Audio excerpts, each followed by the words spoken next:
గలతీయులకు రాసిన పత్రిక 2వ అధ్యాయము 20వ వచనాన్ని ఒకసారి మనం ధ్యానం చేసుకుందాం.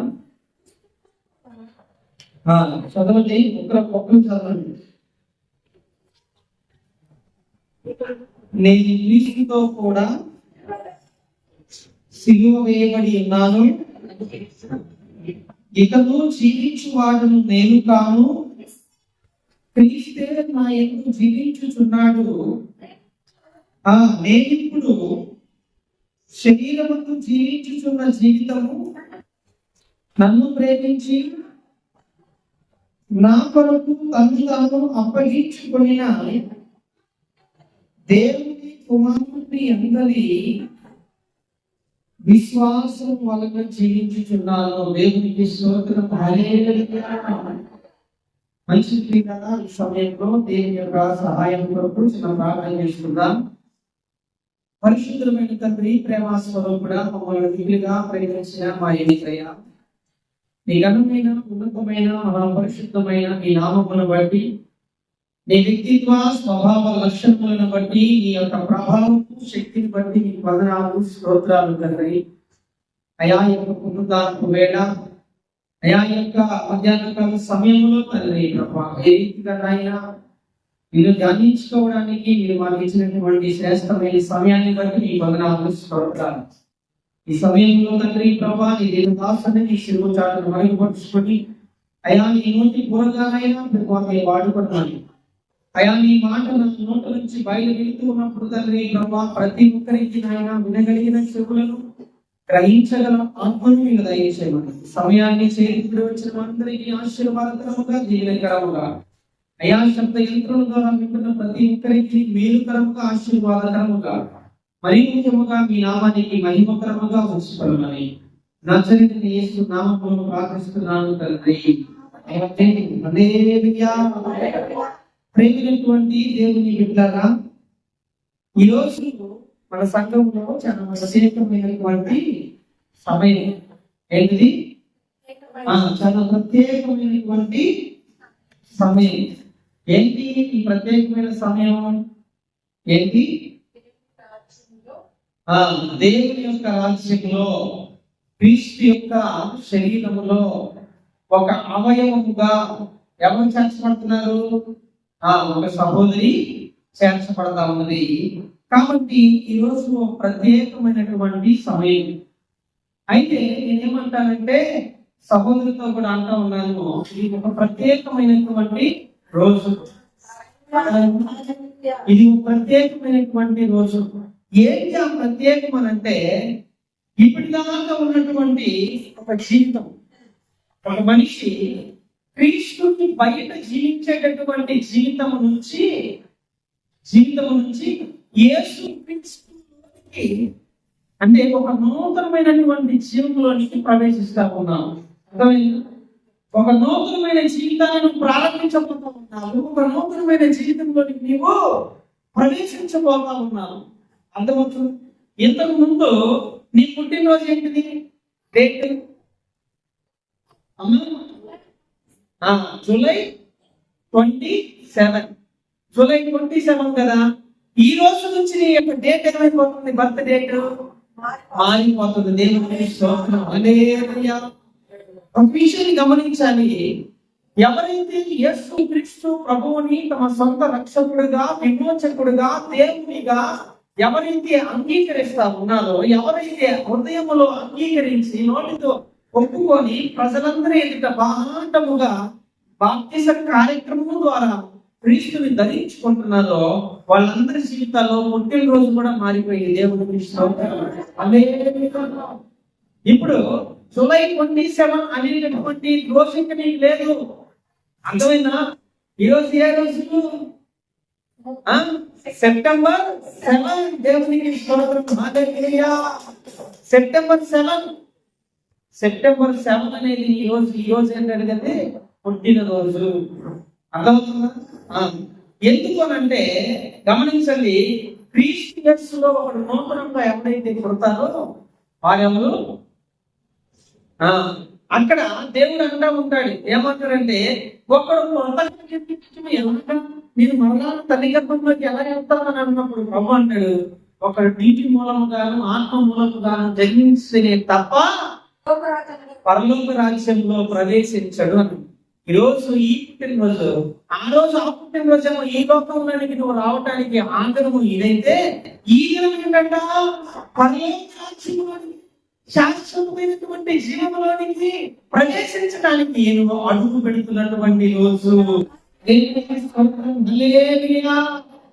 పిల్లరా, అపోస్తలుడైన పౌలు అంటా ఉన్నాడు గలతీయులకు రాసిన 2వ గలతీ పత్రిక 2వ అధ్యాయం 20వ వచనంలో చూడండి, నేను క్రీస్తుతో కూడా సిలువ వేయబడి ఉన్నాను, ఇకను జీవించువాడను నేను కాను, క్రీస్తే నా యందు జీవించుచున్నాడు.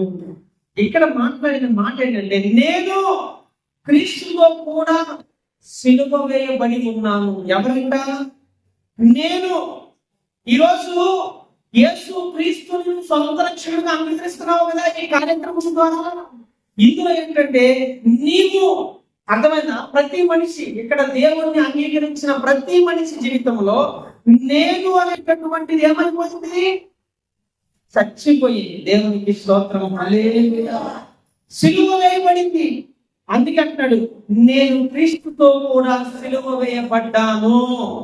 అంటే పౌలు లేదు, పౌలులో ఎవరున్నారు? క్రీస్తు ఉన్నాడు.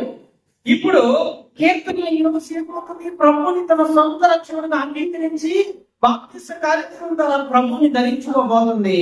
ఇప్పుడు కీర్తన లేదు, క్రీస్తున్నాడు. అందుకే అంటున్నాడు ఇక్కడ చూడండి, ఇకను జీవించువాడను నేను కాను. ఇక జీవించబోయేది నీవు కాదమ్మా, ఇక జీవించబోయేది నీవు కాదు. ఎవరు అంటే క్రీస్తే జీవించబోతా ఉన్నాడు. దేవుని స్తోత్రం. కాబట్టి గమనించండి ప్రేమించినటువంటి దేవుని బిడ్డలారా, మన పుట్టినరోజు మారిపోయిందని ఒక విషయాన్ని ఫస్ట్ నేను గుర్తించాను. క్రీస్తు నందున్న వారు ఈ లోకంలో జరిగే పుట్టినరోజులు ఉన్నాయి చూశారు. ఆ పుట్టినరోజు నేను జరుపుకోకూడదు. తల్లి గర్భంలో నుంచి వచ్చిన పుట్టినరోజు మన జీవితంలో లేదు. ఎందుకంటే ఈ వాక్య ప్రకారం చూస్తే నేనేమైపోయానని అంటున్నాడు, చచ్చిపోయాడు, సిలువ వేయబడినాడు. ఏమవుతున్నాడండి? చచ్చిపోయాడు. ఇప్పుడు బ్రతికేది ఎవరు? క్రీస్తు. ఈ రోజు నేను పుట్టినరోజు ఎందుకు జరుపుకోగలిగా? సెప్టెంబర్ 7. అర్థమైందా? పాతమన్నీ గతించిపోయినది, ఇదిగో సమస్తము నూతనమైనది. దేవునికి స్తోత్రం. ఒక నూతనమైనటువంటి జీవితము, ఒక నూతనమైనటువంటి జీవితంలో నీకు ప్రవేశిస్తా ఉన్నావు. కాబట్టి గమనించాలి, ఈ రోజు నీ జీవితంలో ఒక శ్రేష్టమైనటువంటి రోజు. హల్లెలూయా. అయితే ఇక్కడ ఇంకా అంటూ ఉన్నాడు ఆయన, నేను ఇప్పుడు శరీరముకు జీవించుతున్న జీవితము నన్ను ప్రేమించి నా కొరకు తను తాను అప్పగించుకున్న దేవుని కుమారుని యందు విశ్వాసము వలన జీవించుతున్నాను. ఇప్పుడు నువ్వు శరీరంలో జీవించే జీవితం చూశావు. అది ఏ జీవితం అంట? ఎవరు జీవించుతున్న జీవితము నన్ను ప్రేమించి, అంటే ఎవరిని? దేవుడు నిన్ను ప్రేమించి నీ కొరకు తను తాను అప్పగించుకొనిన దేవుని కుమారుని యందు విశ్వాసం ద్వారానే నువ్వు జీవిస్తున్నావు, కానీ వేరే విషయం అంటే నీవు అనేది లేదు ఇంకా. అర్థమైంది? అందుకని నీతిమంతుడు విశ్వాసం మూలమున జీవించింది. యేసుక్రీస్తు ప్రభువుని ఎవరైతే విశ్వసిస్తారో వాళ్ళు ఏమవుతున్నారు?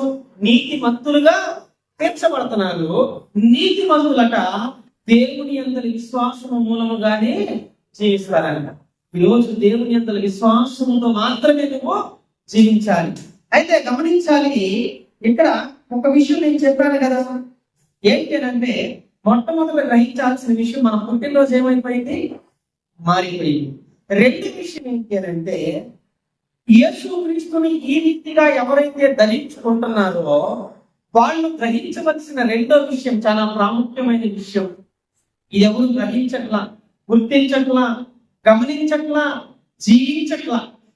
ఏంటో తెలుసా? అని యేసుక్రీస్తు ప్రభువుని ఎప్పుడైతే మన సొంత రక్షకుడుగా అంగీకరించి ఈ బాప్తిస్మ కార్యక్రమం ద్వారా క్రీస్తుని మనము ధరించుకుంటున్నామో అప్పటి నుంచి ఏమైపోతుంది తెలుసా? మన స్వేచ్ఛని దేవునికి ఇచ్చేస్తున్నాం. దేవునికి ఏం చేస్తున్నాము తెలుసా? మన స్వేచ్ఛ. అర్థమైనా? మన స్వేచ్ఛను మనం దేవుడికి ఇస్తున్నాం.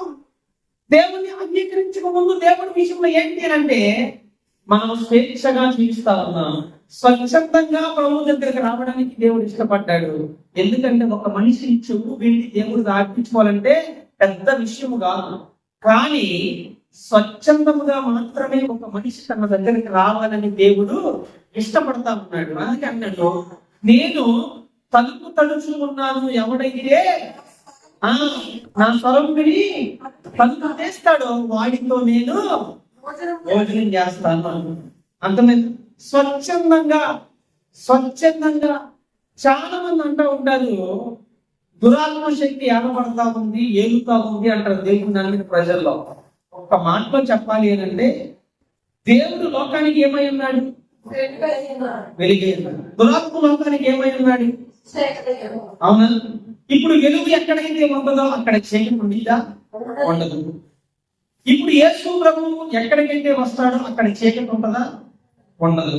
అర్థమవుతుంది? ఇప్పుడు ఒక వ్యక్తిలో దేవునికి వ్యతిరేకంగా జీవిస్తున్నాడు అనుకుందాం. ఒక వ్యక్తి దేవునికి వ్యతిరేకంగా జీవిస్తా ఉన్నాడు. ఓకే, చాలా మంది అంటారు, అయ్యా వాడికి ఏం పట్టింది అంటారు. అర్థమైందా? ఉదాహరణకి యేసు ప్రభువు కనుక అక్కడికి వస్తే, వాడి దగ్గరికి వస్తే వాడిలో నుంచి వాడు వెళ్ళిపోతాడా లేదా? ఉండేది ఎవరో తెలుసా? అంగీకరించకుండా కూడా యేసు ప్రభువు వచ్చినా గాని యేసు ప్రభువుని స్వీకరించని, అంగీకరించని, యేసు ప్రభు వచ్చాడని తలుపు తెరవడానికి ఇష్టపడని వ్యక్తి ఎవరనంటే, ఆత్మ ఎవరనంటే మనుషుని ఆత్మ మాత్రమే. దేవుడి ఆత్మ, దేవుని యొక్క వెలుగు, దేవుని శక్తి, దేవుని ప్రభావము, ఆయన ప్రసన్నత ఎక్కడైనా వచ్చింది అని అంటే అక్కడ దురాత్మ శక్తి పనిచేయి. అక్కడ దురాత్మ శక్తి ఉండదు. ఎవరు దేవుని వ్యతిరేకించగలిగేది అంటే మనిషి ఆత్మ మాత్రమే. మనిషి ఆత్మే దేవుని ఆత్మకి అంతగిస్తా ఉంది. అందుకని దేవుడు అంటున్నాడు, నేను తలుపునంత నిలబడి తలుపుచున్నాను, ఎవడైతే తలుపు తెస్తాడు వాడిని వచ్చేది భోజనం చేస్తాడు. కాబట్టి గమనించిన ప్రియమైన దేవుని బిడ్డలారా, ఎంతకాలం లోకంలో జీవించాము, అయితే ఇప్పుడు యేసు క్రీస్తుని సొంత రక్షకుడుగా అంగీకరించి ఇప్పుడేం జరుగుతామని దేవుని అంగీకరిస్తాము. అర్థమైంది? ఇంతకు ముందు దాకా నీతో ఎవరు మాట్లాడారు? పరిశుద్ధాత్మ దేవుడు ఎలా మాట్లాడాడు అని అంటే, పరిశుద్ధాత్మ దేవుడు సేవకునిలో నుండి, సేవకుని రాజులో నుండి, దేవుని యొక్క విశ్వాసంలో నుండి దేవుడు నీతో మాట్లాడాడు. పరిశుద్ధాత్మ దేవుడు ఇప్పుడు ఇది జరుగుతా ఉంది. ఆ మాట్లాడేటటువంటి పరిశుద్ధాత్మ దేవుడు నీకు ఏం చేస్తున్నాడంటే, ఆ పాపము నుండి, నీతి పాపమును గురించి, నీతిని గురించి, తీర్పుని గురించి ఒప్పింప చేస్తా ఉంది. అలా ఒప్పింప చేసినప్పుడు నువ్వేమవుతున్నావు? యేసు క్రీస్తును అంగీకరిస్తా ఉన్నావు. అర్థమవుతుందా? అంటే ఏం చేస్తున్నాడు? నిన్ను సర్వసత్యములోకి నడిపిస్తా ఉన్నాడు. ఎవరిలో నుండి? సేవకుల్లో నుంచి, సేవకురాల నుంచి, విశ్వాసులలో నుంచి దేవుడితో మాట్లాడుతూ పరిశుద్ధాత్మ దేవుడు అలా చేశాడు అనమాట. ఎందుకంటే పరిశుద్ధాత్మ దేవుడు ఈ భూమి మీదకి వచ్చినప్పుడు ఆయన చేసే కార్యం ఏంటిది? ప్రతి మనిషిని సర్వసత్యంలోనికి నడిపిస్తాడు. సేవకుని దగ్గరికి వచ్చాడు. ఆదియందు అపోస్తుల కాలంలో ఏం చేశాడు? అపోస్తుల మీదకి వచ్చి అందరితో మాట్లాడాడు. అందరినీ కూడా పాపంలో ఒప్పింపజేశాడు. నీతిని గురించి ఒప్పింపజేశాడు. తీర్పుని గురించి ఒప్పింపజేశాడు. ఒక్క ప్రసంగంలోనే 3,000 మంది రక్షణ పొందారు. ఇప్పుడు ఆ దేవుడు, ఆ పరిశుద్ధాత్మ దేవుడు సేవకుల్లో నుంచి, సేవకురాళ్ళ నుంచి, విశ్వాసంలో నుంచి మాట్లాడుతూ నిన్ను కూడా ఏం చేస్తున్నాడు? సర్వసత్యంలోనికి నిన్ను నడిపిస్తా ఉన్నాను. అలా నడుస్తున్నటువంటి నీవు బాప్తిస కార్యక్రమం ద్వారా ఏం జరుగుతుంది అంటే, క్రీస్తు ప్రభువును నువ్వు సొంత రక్షకుడుగా అంగీకరిస్తున్నప్పుడు, ధరించుకుంటున్నప్పుడు పరిశుద్ధాత్మ దేవుడు ఏమంటున్నాడంటే నీకు వరముగా అనుగ్రహించబడతా ఉన్నాడు. వరముగా ఏం చేస్తున్నాడు? నీ దగ్గరకు వస్తా ఉన్నాడు. ఎంతకు ముందు వేరే వాళ్ళతో దగ్గర ఉండి నీతో మాట్లాడాడు. కానీ దేవుడు ఈ కార్యక్రమం ద్వారా నీలో నుండి ఇతరులతో మాట్లాడాలని ఆశపడతా ఉన్నాడు. ఎదురుగా ఉన్నప్పుడు నిన్నెట్లా రక్షణలోనికి నడిపించాడో దేవుడు, ఇప్పుడు నీలో నుంచి అనేకులను రక్షణలోనికి నడిపించాలని దేవుడు ఇష్టపడతా ఉన్నాడు. దేవునికి స్తోత్రం. హల్లెలూయా. అయితే గమనించాలి ప్రేమైనటువంటి దేవుని కుమారుడా, కుమార్తె, విషయం ఏంటంటే యేసు ప్రభువుని అంగీకరిస్తా ఉన్నప్పుడు మొట్టమొదటి మన పుట్టినరోజు మారిపోయింది. ఇంకెప్పుడు జరుపుకోవాలి. రెండవ విషయం ఏంటి అంటే మన స్వేచ్ఛను మనము దేవుడికి ఇచ్చేస్తా ఉన్నాము. ఎందుకనంటే ఇప్పుడు ఏంటి మన పని అనంటే యేసు ప్రభు అంటారు, నా తండ్రి చిత్తము జరిగించుటయే నా పని, నాకు ఆహారమై ఉన్నది. అర్థమైందా? ఇప్పుడు నీ పని ఏంటి? నీ ఆహారం ఏంటి? దేవుని చిత్తాన్ని జరిగించడం. అర్థమైందా? అయితే గమనించండి ప్రేమైనటువంటి దేవుని బిడ్డలారా, ఎవరైతే ఈ బాప్తిస కార్యక్రమం ద్వారా పక్షంలోనికి నడిపించబడతా ఉన్నారో వాళ్ళు ఏమవుతారు అంటే గమనించాలి, నీతిమంతులుగా మార్చబడతారు. అవును, నీతిమంతులుగా మార్చబడతాము. ఇప్పుడు వారి జీవితంలో ఏం జరుగుతుందనే విషయాన్ని మనం గమనించినట్లయితే 1 కొరింథీ 6:11 మీలో కొందరు అట్టివారై ఉంటిరి గాని ప్రభువైన యేసు క్రీస్తు నామమునను మన దేవుని ఆత్మయందును మీరు కడగబడి. ఇప్పుడు ఈ బాప్తిస కార్యక్రమంలో ఏం జరుగుతుందని చెప్పాను? పరిశుద్ధాత్మని వరంగా పొందుకుంటాం. ఆ ఆత్మ మనల్ని ఏం చేస్తుంది? కడుగుతుంది. దేవునికి స్తోత్రం. హల్లెలూయా. అయితే కడుగబడి పరిశుద్ధపరచబడిన వారై నీతిమంతులుగా తీర్చబడి ఉన్నారు. దేవునికి స్తోత్రం. తీర్చబడుతున్నాం. ఇప్పుడు సహోదరి గత జీవితంలో దేవునికి బయట బ్రతికింది, కానీ ఇప్పుడు దేవునిలోనికి రావడం ద్వారా ఏం జరుగుతుంది అంటే ఆత్మ ద్వారా కడగబడతా ఉంది. దేవునికి స్తోత్రం. హల్లెలూయా. పరిశుద్ధపరచబడతా ఉంది. నీతిమంతుడిగా నీతిమంతురాలిగా తీర్పు తీర్చబడతా ఉంది. దేవునికి స్తోత్రం. హల్లెలూయా. అయితే ఇలా నీతిమంతులుగా తీర్పు ఎవరైతే తీర్చబడతా ఉన్నారో వారికి మరికొన్ని విషయాలు ఉన్నాయి. ఏంటి అంటే ఈ విధముగా నీతిమంతులుగా తీర్చబడిన వారికి కొన్ని గొప్ప గొప్ప ఆశీర్వాదాలు ఉన్నాయి. ఏంటి ఆశీర్వాదాలు అంటే పిల్లల చూడండి, కీర్తనల గ్రంథము 37:29 నీతిమంతులు భూమిని స్వతంత్రించుకొందురు, వారు దానిలో నిత్యము నివసించెదరు. దేవునికి స్తోత్రం. హల్లెలూయా. నీతిమంతులట భూమిని స్వతంత్రించుకుంటారంట, వారు దానిలో నిత్యము నివసిస్తారంట. ఈ మాట దేనికి సూచిస్తా ఉందంటే దేవుని యొక్క రాజ్యాన్ని. దేవునికి స్తోత్రం. హల్లెలూయా. నీతిమంతులు భూమిని స్వతంత్రించుకుంటారు, దానిలో వారు నిత్యము నివాసం చేస్తారు. అని దేనికి సూచిస్తా ఉంది? పరలోక రాజ్యాన్ని సూచిస్తా ఉంది. పిల్లల మరొక విషయాన్ని కూడా మనం చూసినట్లయితే మత్తయి సువార్త 25:46 చూడండి. మత్తయి సువార్త 25:46 నీతిమంతులు నిత్య జీవమునకు పోవుదురు. దేవునికి స్తోత్రం. హల్లెలూయా. ఇప్పుడు ఈ కార్యక్రమం ద్వారా ఏం జరుగుతా ఉంది? నీతిమంతులుగా తీర్చబడతా ఉన్నాము. నీతిమంతులుగా తీర్చబడేవారట దేవుని రాజ్యాన్ని స్వతంత్రించుకొని అందులో నివసిస్తారంట నిత్యము. ఇక్కడ చూస్తే అంటది నీతిమంతులు నిత్య జీవానికి పోవుదురు. అర్థమవుతుందా? ఇంకా మరికొన్ని విషయాలు చూసినట్లయితే పిల్లరా చూడండి, ఆది కాండము 18:23 23, 24, 25, 26 చదువుదాం. ఆది కాండము 18 అప్పుడు అబ్రహాము సమీపించి ఇట్లా నేను ఇస్కిలతో కూడా నీతిమంతులను నాశనం చేయగవా? ఒకవేళ 10 మంది నీతిమంతుల ఎడల దానిలో ఉన్న 10 మంది నీతిమంతుల నిమిత్తము సమస్తము నాశనము చేయటం ఆయవా? ఆ చొప్పున చేసి దుష్టులతో కూడా నీతిమంతులను చంపుతాను, నీకు దూరము కాక. నీతిమంతుని దృష్టితో సమముగా ఎంచుట నీకు దూరమవును గాక. సర్వలోకమునకు తీర్పు తీర్చువాడు న్యాయము చేయడా అని చెప్పినప్పుడు యెహోవా సొదొమ పట్టణంలో 50 మంది నీతిమంతులు నాకు కనబడిన ఎడల వారిని బట్టి ఆ స్థలమంతటిని కాయుదును. దేవునికి స్తోత్రం, హల్లెలూయా. ఇప్పుడు 32వ వచనం చదవండి. అంతడు కోపపడని ఎడల నేను ఇంకొక మారే మాటలాడిగను. ఒకవేళ అక్కడ 10 మంది కనబడుతులేము అనినప్పుడు ఆయన ఆ 10 మందిని బట్టి నాశనము చేయగలను. దేవునికి స్తోత్రం, హల్లెలూయా.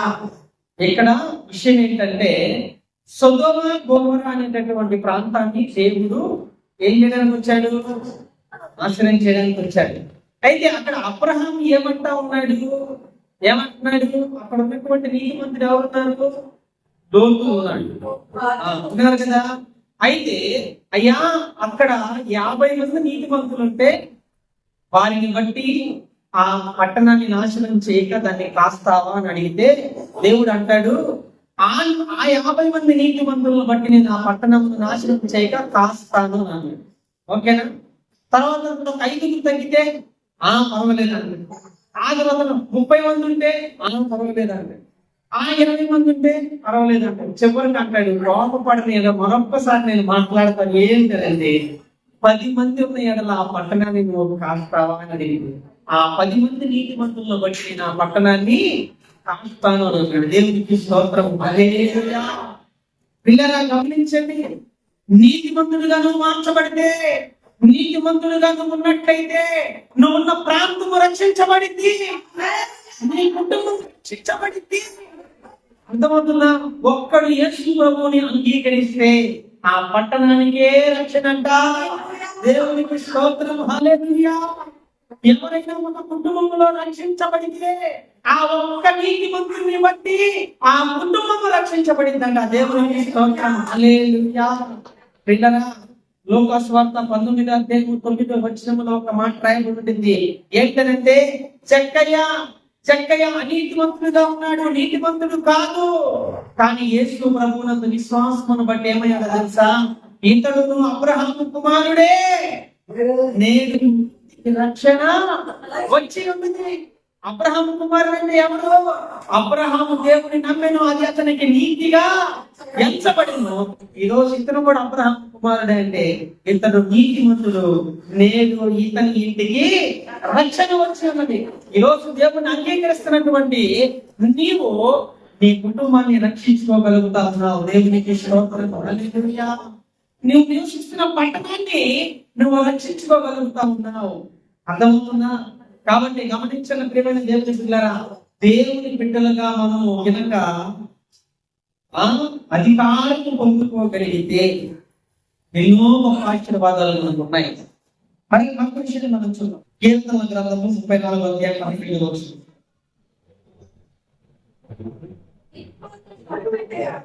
నీతిమంతులు మొరపెట్టగా అమ్మా యెహోవా ఆలకించును. దేవునికి స్తోత్రం, హల్లెలూయా. నువ్వు వారి శ్రమలన్నిటి నుంచి వారిని విడిపించును. నీవు నీతిమంతుడిగా నువ్వు ఎప్పుడైతే ఉండి, నీతిమంతురాలుగా ఎప్పుడైతే ఉండి నువ్వు మొర పెడతావో దేవునికి, నీ మొరని దేవుడు ఏం చేస్తారంట? ఆలకిస్తారంట. దేవునికి స్తోత్రం, హల్లెలూయా. దేవుడు కనుక మనం మొరని ఆలకిస్తే ఆ తర్వాత ఏం జరిగింది చెప్పండి? మన శ్రమలన్నింటిలో నుంచి మనకి విడుదల. హల్లెలూయా. అర్థమవుతున్న పిల్లరా? అందుకని మనం ఈ రోజు ప్రాంతము, మనం ఉన్నటువంటి ప్రాంతాల్లో ప్రశాంతత ఉందన్నా, నెమ్మది ఉందన్నా దేని వల్ల? దీనివల్ల దేవుని వాక్యం చెప్తా ఉంది, మనము చేసే ప్రతి ప్రార్థనని దేవుడు ఆలకిస్తా ఉన్నాడు. అందుకని ఆ రోజు చాలా మంది సంఘముగా ప్రార్థించినప్పుడు ఏం జరిగిందండి? చెరసాల బంధకాలు బద్దలైపోయినాయి.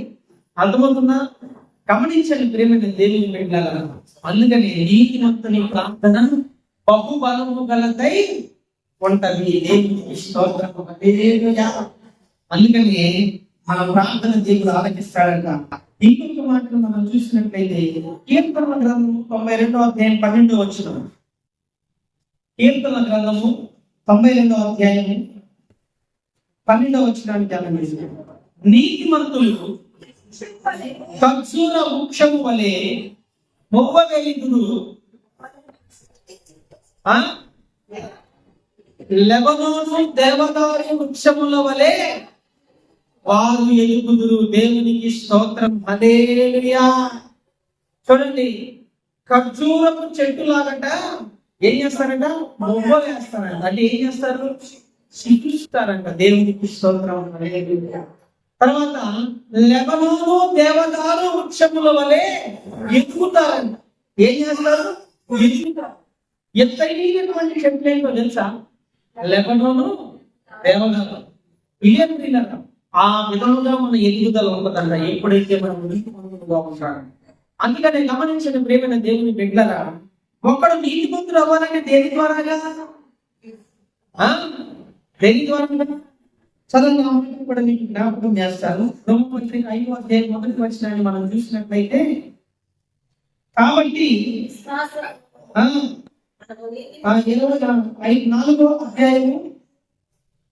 4వ అధ్యాయము 25వ వచనం నుంచి మనం చదువుతాము.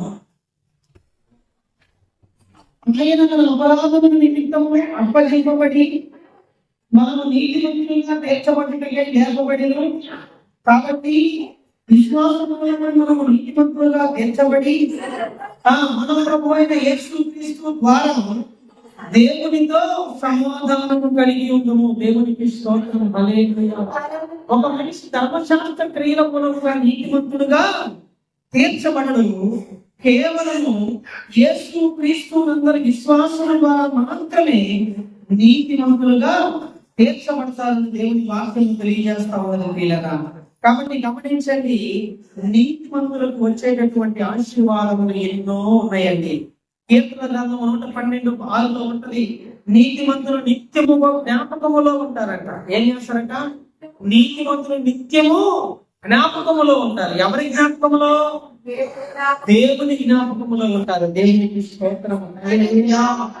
దేవుని కార్యాలు ఎక్కడైతే జరుగుతా ఉంటాయో ఆ ప్రాంతములో, ఆ సందర్భములో నీతిమంతులు ఎప్పుడూ జ్ఞాపకములో ఉంటారు అని దేవుని వాక్యం తెలియజేస్తా ఉన్నది.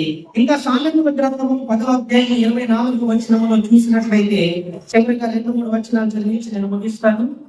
సామెతల గ్రంథము 10వ అధ్యాయం 24వ వచనం.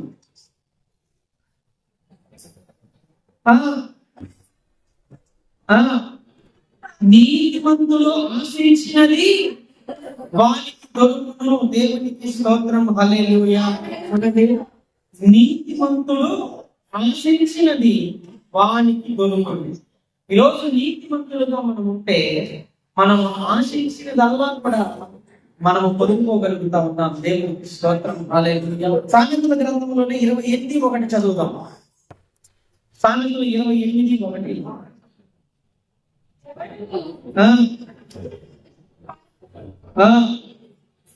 నీతిమంతులు సింహము వలె ధైర్యముగా ఉంటుంది. నీతిమంతులు అంట సింహము వలె ధైర్యముగా ఉంటారు. అర్థమైంది? ఎందుకంటే నీతిమంతులు సింహము వలె ధైర్యముగా ఉండేది ఎందుకు? తనలో ఏమి లేదు, పాపము లేదు. అర్థమైనా? తనలో పాపము లేనప్పుడు, తనలో అబద్ధము లేనప్పుడు, తనలో ఎటువంటి చంచలత్వము లేనప్పుడు ఎవడండి భయపడేది? ధైర్యముగా ఉంటాడట. అలా ధైర్యముగా ఉండాలంటే వాడు నీతిమంతుడిగా ఉండాలి. ఒకడు నీతిమంతుడిగా ఉండాలంటే యేసుక్రీస్తు ప్రభువునందు విశ్వాసం ఉంచాలి. విశ్వాసము ద్వారా, బాప్తిస కార్యక్రమం ద్వారా యేసు ప్రభువుని అంగీకరించబడినప్పుడు ఆత్మ చేత కడుగబడి నీతిమంతులుగా, పరిశుద్ధులుగా, తీర్పు తీర్చబడతా ఉన్నాడండి. స్తోత్రం. హల్లెలూయా. అర్థమవుతుందా? మరొక మాట మీకు జ్ఞాపకం చేసి నేను ముగిస్తాను. మత్తయి సువార్త 13వ అధ్యాయం 13వ అధ్యాయం 43వ వచనం. మత్తయి సువార్త 13వ అధ్యాయం 43వ వచనం. అప్పుడు నీతిమంతులు తమ తండ్రి రాజ్యములో సూర్యుని వలె తేజరిల్లుదురు. దేవునికి స్తోత్రం. హల్లెలూయా. నీతిమంతులంట తమ తండ్రి రాజ్యములో ఎలా అంట? సూర్యుని వలె తేజరిల్లుదురు. దేవునికి స్తోత్రం. హల్లెలూయా. ఈరోజు ఈ యొక్క కార్యక్రమం, ఏ కార్యక్రమం? యేసు క్రీస్తు ప్రభువుని తమ సొంత రక్షకుడిగా, తమ దేవునిగా, తమ విమోచకునిగా హృదయములో అంగీకరించి నోటితో ఒప్పుకొని బాహాటముగా ప్రజలందరి ఎదుట, సంఘము ఎదుట, దేవుని ఎదుటను, ఆయన దూతల ఎదుటను ఏం చేస్తున్నారు? బాప్తిస్మము ద్వారా, అంటే ముచ్చుట మరియు లేపుట ద్వారా ఏం చేస్తున్నాము? యేసు క్రీస్తు ప్రభువుని సొంత రక్షకుడిగా ధరించుకుంటున్నాము. అర్థమైందా? అలా ధరించుకొని పరిశుద్ధాత్మ చేత కడగబడి, పరిశుద్ధపరచబడి, నీతిమంతులుగా తీర్పు పొందినటువంటి మనము ప్రియులరా, దేవుని యొక్క రాజ్యంలో ఎలా ఉంటామంట? దేవుని రాజ్యం అంటే అక్కడ రాయబడింది దేవుని రాజ్యం లేదా? ఎవరు రాజ్యంలో?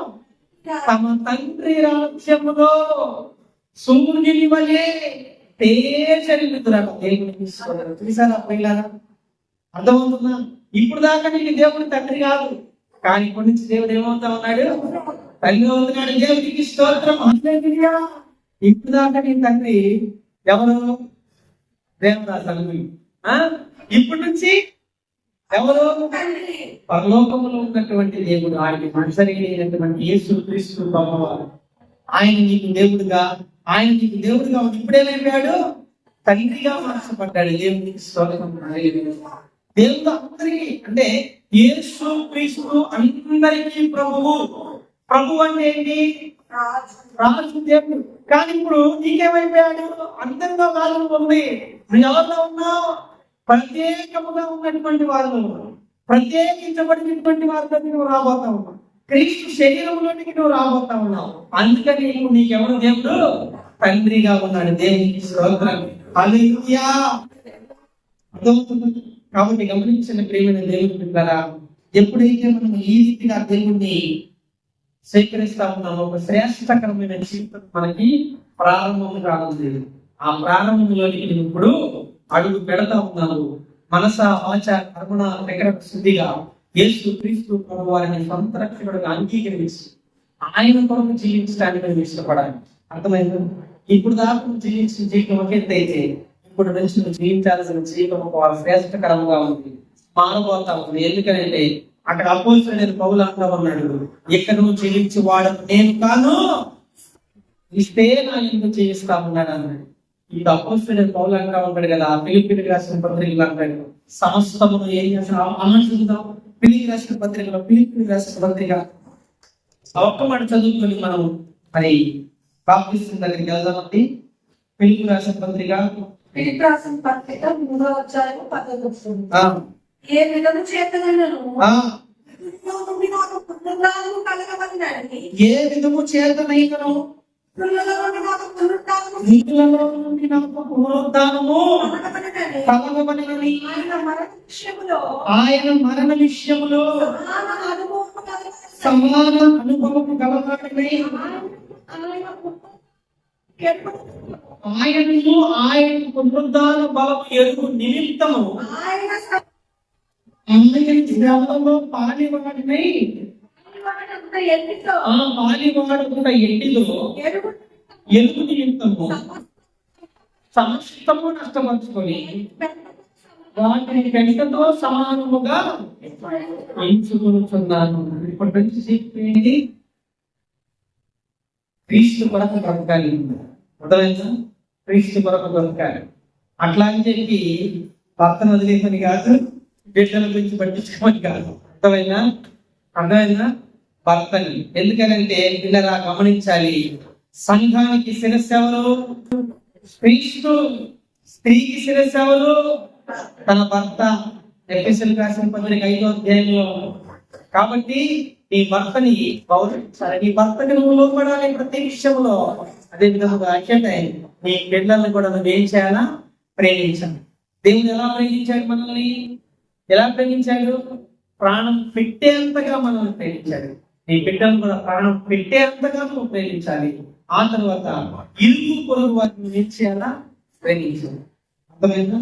ఆ రీతిగా ఈ యొక్క లోకంలో ఇది మొదలుకొని, ఈ దినము మొదలుకొని ఆయన రాకడ పర్యంతరం వరకు కూడా క్రీస్తు కొరకు ఒక మంచి విశ్వాస యోధురాలుగా యేసునందు నీవు జీవించుదువుగాక. ఆమేన్. హల్లెలూయా.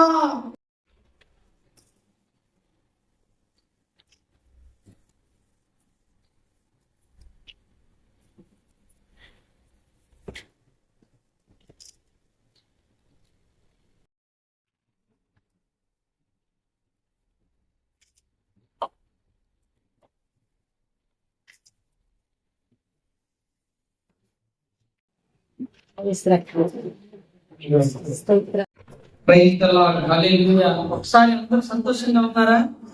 సంతోషంగా ఉన్నందుకు బిగ్గరగా దేవునికి స్తోత్రం చెప్పండి. Praise the lord. హల్లెలూయా. చూడండి, రోమపత్రిక 6వ అధ్యాయము 3వ వచనం నుంచి కొన్ని మాటలు మనం ధ్యానం చేసుకుందాం. ఈ మాటలను కీర్తన చదివింది మా లేచి నిలబడి చదవాలి. ఇక్కడికి రా, ఇక్కడ వచ్చి నిలబడి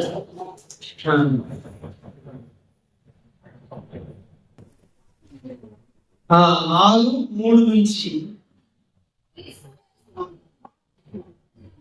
క్రీస్తు యేసులోనికి బాప్తిస్మము పొందిన మనమందరము ఆయన మరణములోనికి బాప్తిస్మము పొందితమని మీరెరుగరా? కాబట్టి తండ్రి మహిమ వలన క్రీస్తు మృతులలో నుండి ఎలాగూ లేపబడెను, అలాగే మనమును నూతన జీవము పొందిన వారమై నడుచుకున్నట్లు మనము బాప్తిస్మము వలన మరణములో పాలు పొందుటకై ఆయనతో కూడా పాతిపెట్టబడితిమి, మరియు ఆయన మరణము యొక్క సాదృశ్యమును ఆయనతో ఐక్యము కలవారమైన ఎడల ఆయన పునరుత్థానము యొక్క సాదృశ్యమును ఆయనతో ఐక్యము కలవారమై ఉండును. దేవునికి స్తోత్రం. హల్లెలూయా. వెళ్ళి కూర్చో. ఇంటికి వెళ్ళిన తర్వాత కూడా ఈ మాటల్ని ఏం చేయాలి? నువ్వు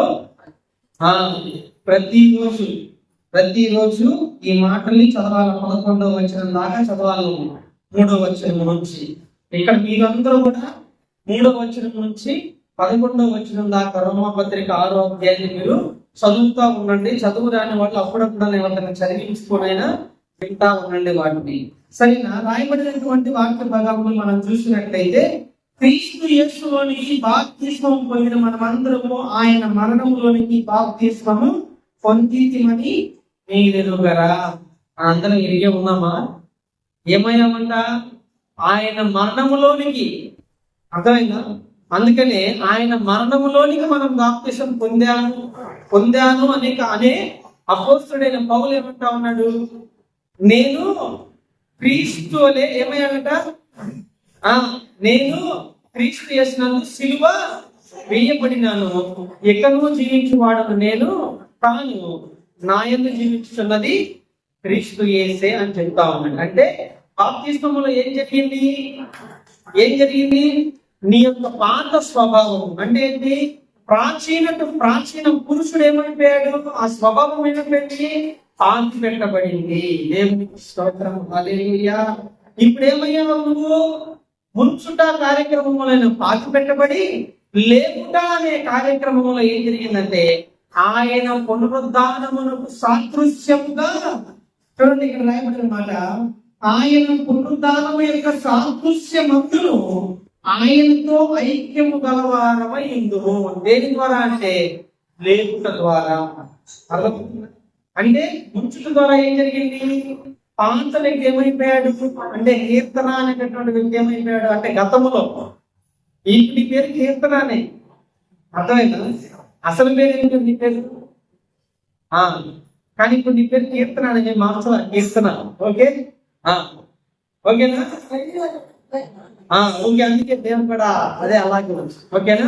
మంచిది. అయితే నువ్వేమయ్యావంటే ఆ బాప్తిస్మలో ముంచుట కార్యక్రమం ద్వారా ఆ ప్రాచీన స్వభావం అంతా కూడా పాతి పెట్టబడింది. లేపుట అనేటటువంటి కార్యక్రమం ద్వారా ఆయన పునరుద్ధానానికి సాదృశ్యముగా మనము లేపబడ్డాము. అంటే అసలే ప్రాచీన పురుషుడు ఏమయ్యాడు? చనిపోయాడు. కానీ క్రీస్తు యేసునందు మనం ఏమి చేయబడ్డాం? పునరుద్ధానం సాదృశ్యంగా మనము లేపబడ్డాము ఇప్పుడు. అయితే ఒకానొక దినమున తప్పనిసరిగా ఆయన పునరుద్ధాన శక్తిని నేను చూస్తాను అని ఏ నిరీక్షణ కలిగి ఆ సమస్తాన్ని నష్టముతోనూ పెంటతో సమానంగా ఎంచుకున్నాడో అపోస్తుడైన పౌలు అలాగా మనం బ్రతకాలి. అర్థమవుతుందా? మంచిది. అయితే ఇంకా మనం చూసినట్లయితే ప్రియులారా చూడండి 6వ వచనంలో ఏమనగా మనం ఇకను పాపమునకు దాసులము కాకుండా పాప శరీరము నిరంతకం అవునట్లు మన ప్రాచీన స్వభావము ఆయనతో కూడా శిలువ వేయబడినని ఎరుగుదుము. ఎరిగామా లేదా? ఎరిగామా? మంచిది. తర్వాత చనిపోయిన వాడు పాపమునకు విముక్తుడని తీర్పు పొంది ఉన్నాడు. ఇప్పుడు చనిపోయిన వాడు ఏమై ఉన్నాడు? పాపానికి విముక్తుడై ఉన్నాడు. ఇప్పుడు చనిపోయినటువంటి వాడు ఎక్కడ పాపానికి విముక్తుడు. ఇప్పుడు ఎవరినందున్నావు? క్రీస్తు యేసునందున్నావు. క్రీస్తు యేసునందున్న వారికి ఏ శిక్ష లేదు. అర్థమవుతుందా? తర్వాత మనము క్రీస్తుతో కూడా చనిపోయిన ఎడల మృతులలో నుండి లేచిన క్రీస్తు ఇకను చనిపోవడని మరణమునకు ఇకను ఆయన మీద ప్రభుత్వం లేదని ఎరిగి ఆయనతో కూడా జీవించడమని నమ్ముచున్నాము. దేవునికి స్తోత్రం. హల్లెలూయా. ఇప్పుడు మరణానికి ఏమి లేదు, మన మీద అధికారం లేదు, ప్రభుత్వం లేదు. ఎందుకు అనంటే ఇప్పుడు మనం ఏమయ్యామంటే బాప్తిస కార్యక్రమం ద్వారాగా ఆల్రెడీ మనం ఏమైపోయాము? చనిపోయాము. ఇక మరణానికి మనం ఏముందండి? అధికారం లేదు. మనం ఎవరిలో ఉన్నాం ఇప్పుడు? క్రీస్తు యేసునందు ఉన్నాము. క్రీస్తు యేసునందున్న వారికి ఏ శిక్ష లేదు. 8వ అధ్యాయం తీయండి. అదే 8వ అధ్యాయం. కాబట్టి ఇప్పుడు క్రీస్తు యేసునందున్న వారికి ఏ శిక్షా విధి లేదు. క్రీస్తు యేసునందు జీవము నిచ్చు ఆత్మ యొక్క నియమము మరొక నియమముల నుండి నిన్ను నన్ను ఏం చేసింది? విడిపించింది. దేవునికి స్తోత్రం. హల్లెలూయా. కాబట్టి మనకి మన మీద పాపానికి ఏ అధికారము లేదు. అర్థమైందా? శిక్ష లేదు మనకు. కాబట్టి ఆ రీతిగా మనం జీవిస్తా ఉండాలి పిల్లరా. ఇంకా ఇక్కడ చూసినట్లయితే చూడండి, ఇక్కడ అంటా ఉన్నాడు ఎట్లనగా ధర్మశాస్త్రము దేనికి చేయజాలకపోయెను దానిని దేవుడు చేసెను. సరేనా? దేవుడు చేసిన కార్యం ఇది. ధర్మశాస్త్రం చేసింది ఈ కార్యం, కానీ ఎవరు చేశారు? దేవుడు చేశారు. యేసుక్రీస్తు ప్రభువారి కార్యాన్ని జరిగించారు. కాబట్టి మనము ఆయన రాకడ పర్యంతరం వరకు కూడా యేసుక్రీస్తు ప్రభువారి కొరకు జీవించడానికి తీర్మానం తీసుకోవాలి. ఈ జీవితంలో ఈ ప్రాంతంలో నేను అంటున్నాను, ఈ ప్రాంతంలో ఉన్నంత వరకు కూడా ఈ సంఘానికి అర్థమైందా? ఈ సంఘానికి ఏమవ్వాలా? నమ్మకమైనటువంటి విశ్వాసిగా ఉండాలి. అర్థమైంది? ఇప్పుడు దేవుడు ఏమని ముద్రేశాడు మీద? ఈరోజు కృపా సన్నిధి సంఘములో నుంచి సార్వత్రిక సంఘములోనికి ఏమవ్వాలని చేర్చబడి. అర్థమైంది? ఈరోజు ఎక్కడికి చేర్చబడ్డావు? మొట్టమొదటిగా లోకంలో నుంచి కృపా సన్నిధిలో చేర్చబడి, కృపా సన్నిధి సంఘములో నుంచి అక్కడ ఉన్నటువంటి అపోస్తల బోధ నుంచి, సహవాసము నుంచి, రొట్టె విరుచుట నుంచి, ప్రార్థన నుంచి నువ్వు ఎక్కడ చేర్చబడతా ఉన్నావు? సార్వత్రిక సంఘములోనికి నువ్వు చేర్చబడతా ఉన్నావు. ఎందుకంటే కృపాస్ అనేది లేపబడదు, సార్వత్రిక సంఘము లేపబడింది. దేవుడికి స్తోత్రం. హల్లెలూయా. ఈరోజు నీవు నేను దేవుని ఆరాధించుకోవడానికి ఈ సన్నిధే, అర్థమైందా? కానీ లేపబడేది సార్వత్రిక సంఘం. అట్టి సంఘములో మనమందరము ఉందుముగాక. కృపా సన్నిధికి వచ్చిన ప్రతి విశ్వాసి సార్వత్రిక సంఘములో ఉండి ఆయన రాకడను నిశ్చయముగా లేపబడునుగాక. ఆమేన్. హల్లెలూయా. మంచి